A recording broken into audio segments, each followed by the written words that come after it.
Right, so I'm back with a part 2 for the beginner aquarium setup that we done previously, where we basically went from a bare tank into a fully set up aquarium, already running, you know, everything that you need from start to finish.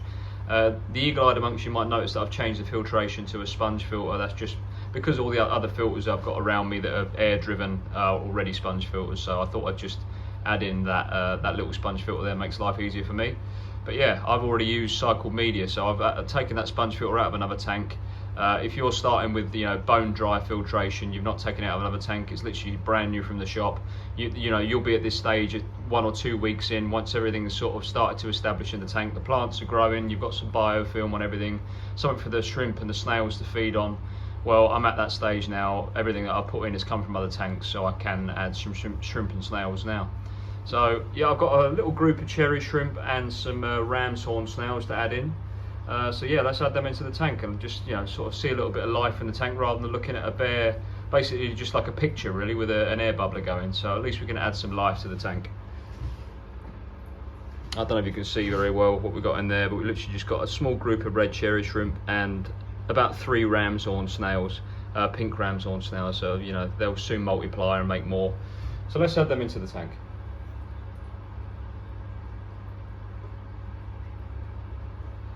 If they actually want to come out of the pot.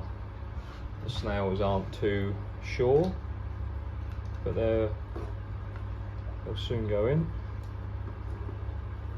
There we go.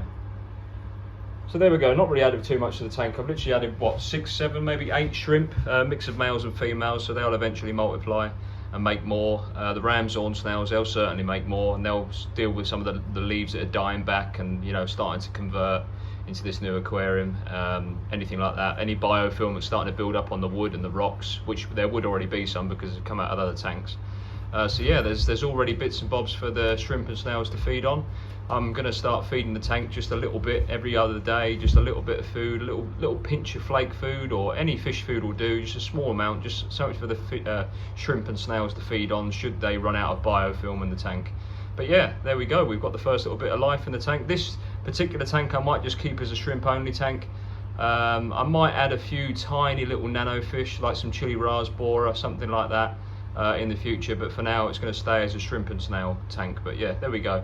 The next part of the process is all done, and if you want to add a fish later on down the road, or a small tiny nano schooling fish with this sort of size tank, like I say, it's only 20 litres. In the previous video I mentioned that, so I can't be adding any big fish, but perfect for a shrimp only tank, and ideal for keeping some plants going and a little slice of nature in your living room or wherever you want to keep it. So yeah, I'll see you on the next one. Take care.